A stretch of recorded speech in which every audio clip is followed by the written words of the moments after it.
You found yourself on another edition of Locked On Bulls. On today's episode, we got to talk about the young Bulls balling out in Summer League. Also, we got to take a look at Yuki Kawamura making a little bit of a statement. Hey, I need to be on this team. And couple of interesting updates around Josh Giddey and the Kuminga trade possibly being dead. All that and more in today's Locked On Bulls. Let's go.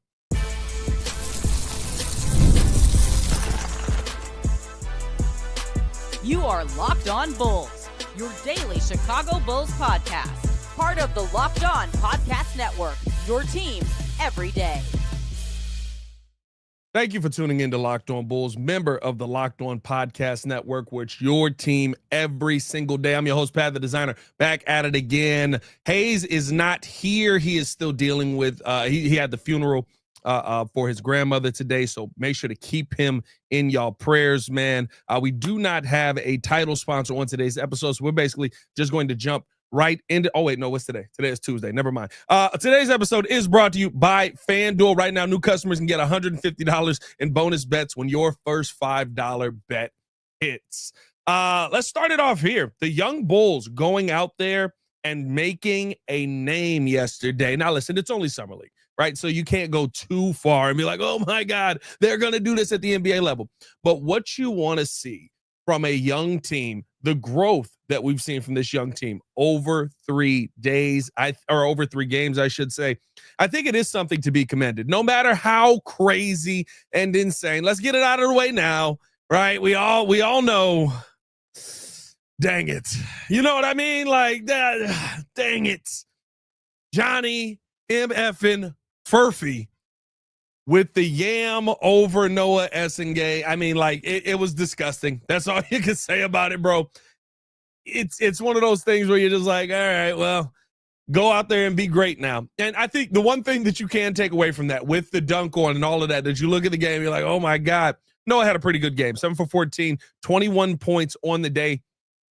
At points, honestly, seemed like he was scoring fairly effortlessly. The 3-ball is still a little bit of a struggle, but he's shooting that 3-ball with confidence. He went 3 for 8 from the field from the 3-point line in that game. And I think that's, the growth that we're seeing from Noah.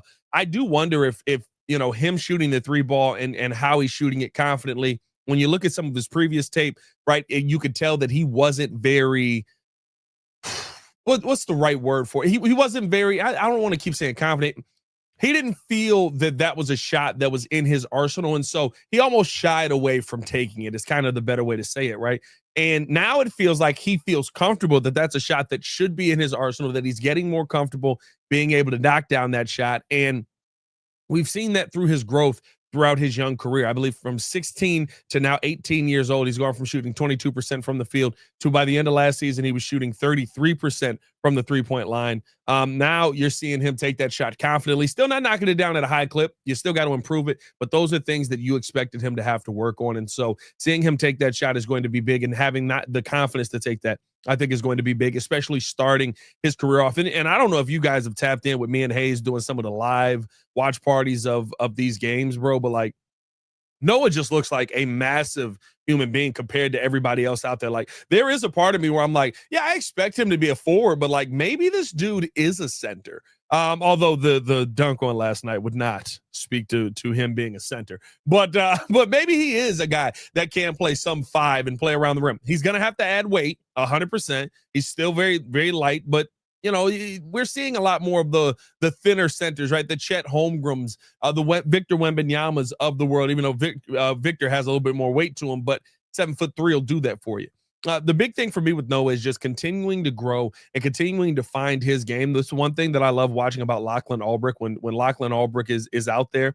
4 for 6 yesterday. 12 points, came away with 9 rebounds on the day. Me and Haize talked about this as well. Lachlan Ulbrich could be somebody who, I don't know if this season he finds his way onto the floor, but if you're talking about finding a guy, maybe it's Zach Collins or whoever it is, who is your 5, your starting 5 moving forward, or even if it's still Vooch this season moving forward, Lachlan Ulbrich to me is a guy who, if you're talking about a bench big, yeah, he's a little bit undersized, but he goes out there, he gets the boards, he finishes around the rim well, he runs the floor. That's exactly all I need a bench big to do. Go out there, run the floor, get a couple of blocks, and be strong defensively. Now he ended up being a -3 plus minus yesterday. Some of the defensive struggles you can kind of see still showing in his game, but that's where this coaching staff is going to come into place. To me, that's where Billy Donovan and some of the defensive schemes that he's been able to scheme up throughout his time here as the Bulls head coach, I think really will help a guy like Lachlan Albrecht not be lost on that. He's better on ball. I think he sometimes gets lost in team defense, but the big thing for me with him is, like there's a spot on this team for multiple big men because we don't really have anybody who's solidified in that position yet. The expectation is that we're going to trade Vooch. On top of that, the expectation is that Zach Collins on the last year of his deal may not be that guy, right? So there's a lot of opportunity there for a guy who is the 5 on this team, who actually plays the 5, to go out there and win a job on this team. And I do think Lachlan Albrecht probably starts off with the Windy City Bulls this year. Very similar path to Adama Sanogo, but I think very similar, maybe a lot more athletic, which may help him in the long run, but a very similar kind of, I don't want to say mindset, but a confidence that Adama Sanogo had. Adama Sanogo knew if he was on the floor, he could get you 10 and 10 easily. And we saw that even at the NBA level. To me, that's what I really like about what we're seeing from Lachlan Albrecht. And then you look at a guy like Matas Buzelis, who went out there yesterday and just absolutely had himself a day. 28 points,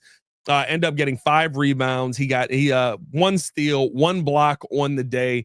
Matas Buzelis shooting 2 for 4 from the 3-point line, got to the free throw line a ton, 10 for 13 and 8 for 14 from the field overall. Listen, that's how you get the 28 points. Usually when we see efficient scores, and it's the one thing that I do like about Matas when Matas is clicking, he's very, very efficient. When you see the efficient scores get into the 25 to 28 points per game range, it's because they're getting to the free throw line. And Billy Donovan talked about this when he was interviewed on the first Summer League game, I believe. And the conversation was around wanting Matas to become more of a leader, wanting Matas to be that guy who can be somebody that players turn to and who can help right the ship.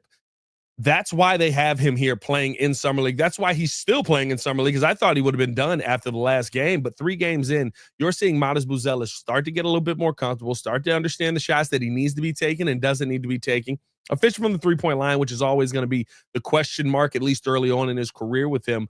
But right now, to me, when I look at a guy like Matas Buzelis, I think that you have something special in this young man. I think the Bulls see it as well. Now, again, does that mean that he's going to be a superstar? No, but I think I said this either yesterday on Locked On Bulls or when we did the live stream, but Michael Wilbon was talking about it. He was talking about all-stars around the league who are looking at Matas Buzelis and saying there's something there. Now, I don't know if he's going to achieve all of it, but there is 110% something there that the Bulls can take advantage of, and they just have to be able to develop that out of them. It seems like that is the path that the Bulls are really looking to take here, because there's a want to get Matas much more involved in things. And it's why I've said, listen, I know, me and Haize kind of disagree with this, but I do think the Bulls' plan is this season that you're going to kind of end up moving Vooch out of this lineup, and we want to get Matas as many shots as possible. I think he's going to live around that 15 to 17 range in shots per game. I think he's going to be somebody who's going to try and get to the free throw line a ton. I think that he's going to be somebody who the Bulls are going to look to put the ball in his hands and let him operate,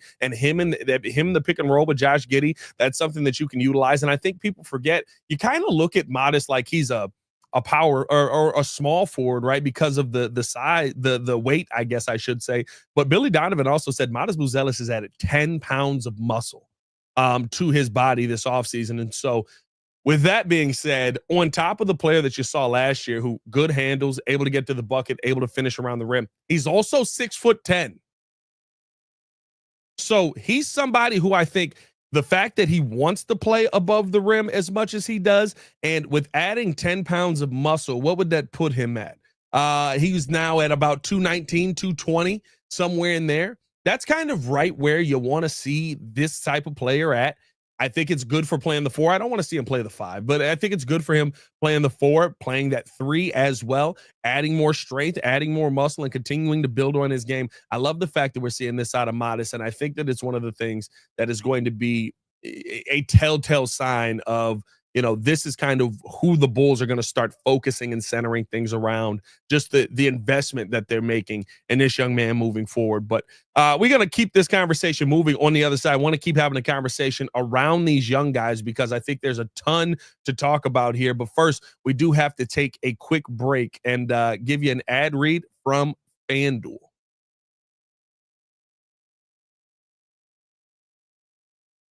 Summer sports are in full swing, and whether you're all about baseball under the lights, golf on the green, or high-stakes soccer, FanDuel is the best way to make every game even more exciting. You're already following the action. Why not make it a little more thrilling? With FanDuel, you can get in on the game with your friends and get while your friends get sunburned at the beach. I've been using FanDuel to track my favorite matchups, and the app keeps it fresh with new daily promotions and fun ways to bet. Whether I'm placing a same-game parlay or watching a bet ride into the ninth inning, FanDuel makes it feel like I'm more a part of the action. If you're new to FanDuel, new customers can bet just $5 and get $150 in bonus bets if your first bet wins. Open the FanDuel app today. Visit FanDuel.com to get started. More Locked On Bulls coming up next.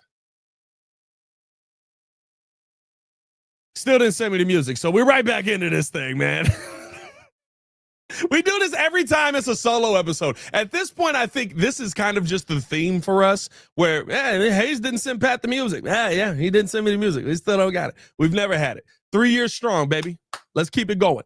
Let's jump into this conversation, because the one thing that I do wonder about now, as we've continued to watch these summer league games, there's been one name that everybody brings up, and he's getting more and more consistent the more opportunities he gets. I know the size is kind of crazy here, but could Yuki Kawamura actually be making a run for this team? Now, I think it was literally Friday's episode where I said I think Yuki probably gets cooked by just about anybody that is on the floor. But Yuki showed me something in that last game that I think a lot of people would take for granted, but it shows an understanding of where he's at. Now, listen, at the end of the day, he's 5'8", I believe, right? I don't expect him to be consistently on an NBA roster. I don't expect him to be somebody that teams are relying on. But when Yuki goes out there and gets an opportunity, he is fighting tooth and nail to get the most out of every bit that he can. And the one thing that I love about his game is he knows, hey,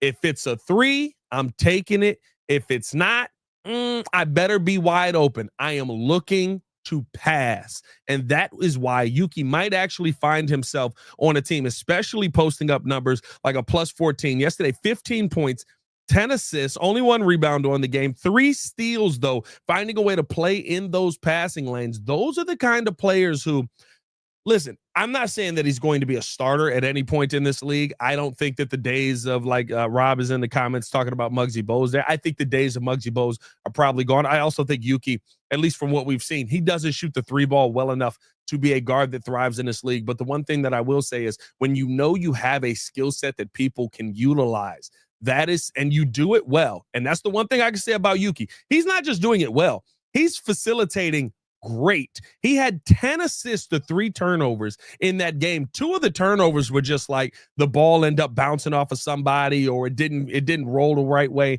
or he was trying to make a crazy pass, right? Like those really are the turnovers that you usually tend to see from Yuki outside of the first game. The first game was terrible. But the want to be a facilitator, I think, is something that Yuki truly can rely on if you're talking about him actually making an NBA roster. And when you talk about turnover to assist ratio, that is always something that NBA GMs are going to look at. Look at a guy like Tre Jones. Tre Jones, yes, he is 6 foot. Yes, he is bigger than Yuki. Probably makes Yuki look like a much smaller man. But the one thing that you can say about Tre Jones is even at 6 foot, you kind of go, is the 3-ball efficient enough for us to have this guy as a guard on the team? Are you a good enough defender on guards where you're shutting them down to the point where it's like, yeah, we're willing to put him out there? To me, if you're a 6 foot at this point, I mean, you're probably talking about a 6'4" and under point guard. You're at a disadvantage in this NBA because of how many big point guards there are. I think when you look at a guy like Tre Jones, you can take that same semblance of how well he facilitates, continues to get him on the court. I feel that same way about Yuki. Listen, he may not be tall. He may not be a guy that's going to go out there and consistently get you 15 to 18 points a game. But the one thing that he probably will consistently be able to do is get everyone else involved. And you know what? That opens up a lot of job opportunities in this NBA. I think you saw it with how he got guys like Emmanuel Miller involved in yesterday's game, even with how he got Noa Essengue involved in yesterday's game. Like, those are the things now where, yeah, you could be the tallest dude in the world, but if I'm getting the ball into the hands of the guys that truly matter, now you have to be on a different team. And I think what's tough about this is Bulls fans are going to see Yuki and they're going to say, we have that team. No, we don't. We don't. We don't have the team that you can just throw a point guard out there that's 5'8" and say he's going to get everyone else involved and they're going to cook. We don't have enough shooters on this team. We don't have enough people that can create their own shot on this team. Like, that's the kind of team that I think Yuki needs to be on. And right now, that's just not the Chicago Bulls. And that's okay, because this is a young man that seems like he's going to continue to press on and continue to fight for an opportunity to live his dream out with all of this. And I think that's the big thing that you truly want to see from from these young guys in Summer League. People think of Summer League as like, it's all about making this team. No, it's all about making a good impression for a team. It only takes one team to pick you up for the year. That's what we saw when it happened in Memphis. Do I think that Yuki could be a member of the Windy City Bulls? Sure. Do I think that it matters if Yuki's a member of the Windy City Bulls? Probably not, because I doubt there's ever going to be a moment where Yuki ends up getting called up because the Bulls are we ran out of guards to utilize. I mean, there's so many guards on the team that we literally have Javon Carter doing nothing. Now, that could be a skill set thing, but there's so many guards on this team. It's just guards and forwards. There's just not a spot for Yuki, and that's okay as long as you're able to go out there and and get picked up by another NBA team. That, to me, is where I think Yuki is going to thrive here in the long run. I know I'm not normally supposed to do this, but I really want to get into the different trade things, and I want to make this third segment kind of the longer segment here. So we're going to take a quick break here, cut this segment a little bit shorter, and coming up, we're going to tell you guys about Hungry Root first, but coming up, I want to talk to you about some of the different trade and signings that could be there. We're hearing the Kuminga trade possibly is dead at this point, which it should be dead if we're being honest. And we're also hearing that Josh Giddey and the Chicago Bulls are very, very close to locking in this deal. We got more Locked On Bulls coming up after this. But first, I got to tell you guys all about Hungry Root. Let's be honest, meal planning and grocery shopping can be overwhelming between busy schedules, picky eaters, and trying to eat healthy. It's a lot. That's why I love Hungry Root. They take the stress out of planning by filling your cart for you with personalized groceries and meal options based on what you like and need. Hungry Root uses their smart cart technology to recommend groceries, recipes, and even supplements tailored to your preferences. Whether you're dairy-free, gluten-free, focused on gut health, or just trying to eat better, Hungry Root has you covered. Take advantage of this exclusive offer. For a limited time, get 40% off your first box plus a free item in every box for life. Go to hungryroot.com/LockedOnNBA and use the code LockedOnNBA. That's hungryroot.com/LockedOnNBA. Code LockedOnNBA to get 40% off your first box and a free item of your choice for life. More Locked On Bulls coming up next. All right. I wanted to get into this a little bit earlier because tail end of the show usually is the shortest segment. I want this to be the longer segment now because we've got a couple of updates here while we've been sitting here. I want to start with the Josh Giddey one here because from Jamal Collier, as the NBA offseason has moved along, the conversation around negotiations with restricted free agent Josh Giddey and the Chicago Bulls are in a positive swing. The two sides project to eventually come to an agreement on a new contract. There was a lot of concern that maybe because of Josh Giddey wanting the $30 million and because of the Bulls not wanting to get him to the $30 million, that this deal might not get done. To me, the big thing right now is that we're hearing that this is a positive momentum. We had heard the conversation that stalled a little bit. We're hearing positive momentum that the Bulls could get this thing done sooner than later. And that does excite me, especially, this is usually the time when things do get done here at NBA Summer League. The one thing that I do want to know about this is this Josh Giddey getting his $30 million, or is this the Bulls winning the deal, or is this somewhere in the middle? Either way, I think you're coming out of this pretty well. Maybe the years won't be the same, and we'll see Josh Giddey, which it was rumored that he may just take the qualifying offer at $11 million, which is why contract negotiations started to get concerning for so many people. But when I look at a guy like Josh Giddey and what he could provide to this team, if you have the right team around him, which if you're all in on Modest Buzelis, if you believe Modest Buzelis is the answer for the Chicago Bulls, if you believe that Modest Buzelis is going to go out there and be a 25 to 27 point per game player. He's going to be one of those guys that's elite finishing around the rim. He's somebody that you can build your future of your team around, which that's how Modest talks. Seems like that's how Billy Donovan's talking. Seems like that's how AK's talking. We got to see if it plays out. But if you feel like that's the kind of guy you can build around, then I would love to have a guy like Josh Giddey on this team. And the $30 million is going to seem like nothing, even if he does become one of those 15, 8-8 guys, which I think, maybe $30 million is a little bit steep there. Is he helping Josh Giddey to be a 25 to 28 point per game player? Is he helping Josh Giddey to take a step that the Chicago Bulls it seems like they're sounding like they're expecting Modest Buzelis to take this year? Is he helping Modest Buzelis become a leader? Remember, one of the big moments for me last season with the Chicago Bulls was when Modest seemed like he was playing fine, but Josh Giddey was getting into him for missing assignments, missing defensive assignments, not being able to go out there. And then they came out there and very next play, all of a sudden Modest has a steal. He's down the court, finishes the ball with a lay. Like, those are the things where, having a guy like Josh Giddey around, I think, are going to be very, very impactful for the Chicago Bulls moving forward. And like I said last year, I hit something on my desk. I thought I knocked it over. Like I said, the end of last season, and I've said this offseason, with the conversation that you're in right now with Josh Giddey or without, you've chosen this conversation of building around young pieces. Okay, build around them then. You're better with Josh Giddey than you are without him. Does that mean you're a championship team? Probably not. Does that mean that, the $30 million may be an overpay in the beginning? Maybe, right? It's going to take time to get there. But having an elite point guard that can put people in a position consistently, and it's the one thing that we know Josh Giddey can do. The question mark on the $30 million is he going to be the scorer that he was by the end of last season? Last year, at the end of the year, Josh Giddey was finishing around the rim at a high clip. Is he going to be the scorer that Josh Giddey was last season? I don't know if that's the case. Maybe he does settle around 15 to 17 points a game. But if he does, and he's creating so many opportunities for guys like Kobe White, for guys like Modest Buzelis, I think that just makes things a heck of a lot easier for this Chicago Bulls team moving forward. And I think it's going to be the best thing for business by the end of the day. You know what I mean? Like, there's nothing like having that guy that can continue to set up. And I know this is the extreme example, right? But I always go back to what Jason Kidd said. And he told this to, I think it was Amon Shumpert or Richard Jefferson, one of them. If you run with me, I will get you 10 points.